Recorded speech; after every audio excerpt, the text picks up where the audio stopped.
ஆண்டவராகிய இயேசு கிறிஸ்துவின் நாமத்தில் காலை வாழ்த்துக்கள். இன்றைய மன்னா, கிறிஸ்துவின் மகிமை வெளிப்படும் போது நீங்கள் களி கூர்ந்து மகிழும்படியாக அவருடைய பாடுகளுக்கு நீங்கள் பங்காளிகளானதால் சந்தோஷப்படுங்கள். 1 பேதுரு 4:13. தர்மையான வேளையிலே இந்த மாதம் முழுவதும் களி கூறுதலை பற்றி நாம் தியானித்து வருகிறோம், ஆவியானுடைய துணை கொண்டு. இன்றைக்கு கூட நாம் எதிலே களி கூர்ந்து மகிழும்படியாகவா அவருடைய பாடுகளுக்கு நீங்கள் பங்காளிகளானதால் சந்தோஷப்படுங்கள். அதனால தான் கிறிஸ்துவின் மகிமை வெளிப்படும் போது நீங்கள் களி கூர்ந்து மகிழும்படியாக என்று சொல்லப்படுகிறது. இப்போ எதற்கோ நம்ம களி கூர்ந்து மகிழ்கிறோம், ஆனால் இந்த காலை வேளையிலே அவருடைய பாடுகளுக்கு நாம் பங்காளிகளானதப்படினால நாம் களி கூர்ந்து சந்தோஷப்படுங்கள் என்று சொல்லி பேதுரு அப்போஸ்தலன் நம்மை பார்த்து சொல்லுகிறத நம்ம பார்க்கிறோம். பாருங்க, அவருடைய பாடுகளுக்கு பங்காளினா என்ன அப்படின்னு சொல்லும்போது அவரோடு இணைந்த ஒரு உறவு கொள்ளுகிறவள் தான் பங்காளி. சாதாரணமாக சொல்லுவாங்க இல்லையா, இவர் என்னுடைய பங்காளி அப்படின்னு சொல்லுவாங்க. அப்படின்னா சொத்து உரிமையில் அவருக்கும் அந்த பங்கு இருக்கிறது என்பதை குறித்து தான் பங்காளின்னு சொல்லுவாங்க. உடன் வேலையாட்களை கூட என்னுடைய உடன் பங்காளின்னு சொல்கிறத நம்ம கேட்டிருக்கிறோம். இந்த இடத்துல ஆண்டவரோடு நாம் இரத்த உறவு கொண்டிருக்கிறோம். அவருடைய இரத்தத்தினால நம்ம கழுவப்பட்டிருக்கிறபடினால அவரோடு இரத்த உறவு கொண்டிருக்கிறோம். அதனால நம்ம அவரோடு பங்காளிகளாக இருக்கிறோம் என்பதில் எந்த விதமான சந்தேகம் இல்லை.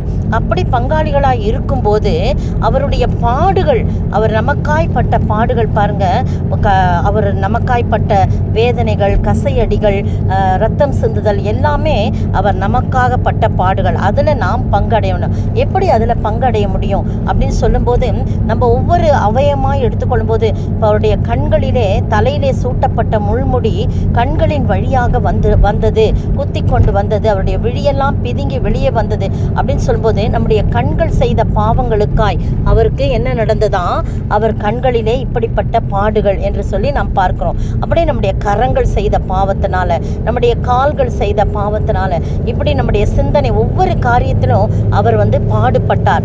அந்த பாடுகளுக்கு தான் நாம் பங்காளிகளாக இருக்கிறபடினாலே நாம் களி கூர்ந்து மகிழ வேண்டும் என்று சொல்லப்படுகிறது. சாதாரணமாக இன்பமான நேரத்தில் நம்ம களி கூறுவோம் இல்லையா, ஒருத்தருடைய நல்ல ஒரு சந்தோஷமான நிகழ்வில் போகும்போது நாம் களி கூர்ந்து மகிழ்வோம். ஆனால் இந்த இடத்துல அப்போஸ்தலனாகிய பேதுரு சொல்கிறாரு, நாம் களி கூர்ந்து மகிழ்றது எதில், அவருடைய பாடுகளில் நாம் பங்காளிகளானதுனால நாம் களி கூர்ந்து சந்தோஷப்படுவோம் என்று சொல்லப்பட்டிருக்குது. தர்மையான வேளையில் நீங்களும் நானும் ஆண்டவரோடு இணைந்த ஒரு உறவு கொள்ளுகிறவர்களாக இருக்கும்போது அவருக்கு நாம் சொந்தக்காரர், நாம் அவருக்கு சொந்தக்காரர். அவர் நமக்கு தகப்பன், நாம் அவருக்கு பிள்ளைகள். அவர் நமக்கு தேவன், நாம் அவருக்கு ஜனங்கள். இந்த உறவு இருந்தால் இதுதான் நாமும் அவரும் பங்காளிகளாய் இருக்கிறதற்கு ஒரு அடையாளமாய் இருக்கிறது. அந்த பங்காளியாய் உண்மையாக நாம் இருந்தோம் என்று சொன்னால் அவருடைய பாடுகளையும் நாம் இணைகிறவர்களாய் காணப்படணும். அதன் நிமித்தம் நாம் களி கூர்ந்து மகிழும்படியாக கர்த்தர் கிருபை செய்வார். அப்படிப்பட்ட சந்தோஷமான களி கூறுதலை நாம் பெற்று வாழ ஆண்டவர் தாமே கிருபை செய்வாராக. ஆமென். ஜெபம். மகிமையின் நம்பிக்கையே மாறிடாத என் இசையா, உம்மை அல்லோ பற்றி கொண்டேன், உலகத்தில் வெற்றி கொண்டேன். உம்மை அல்லோ பற்றி கொண்டேன், உலகத்தில் வெற்றி கொண்டேன். ஆமாண்டவரே, ஸ்தோத்திரிக்கிறோம், துதிக்கிற ராஜா. உம்மையெல்லாம் நாங்கள் பற்றி கொண்டு உம்மோட பங்காளிகளாய் நாங்கள் இருக்கவும், உம்முடைய பாடுகளின் நிமித்தமாய் நாங்கள் களி கூறவும்.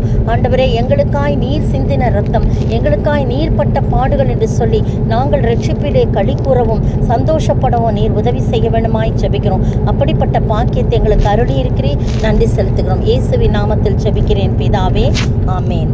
நேற்றைய பதில், ஒனேசிப்போருவின் வீட்டாருக்கு கர்த்தர் இரக்கம் கட்டளை இடுவாராக.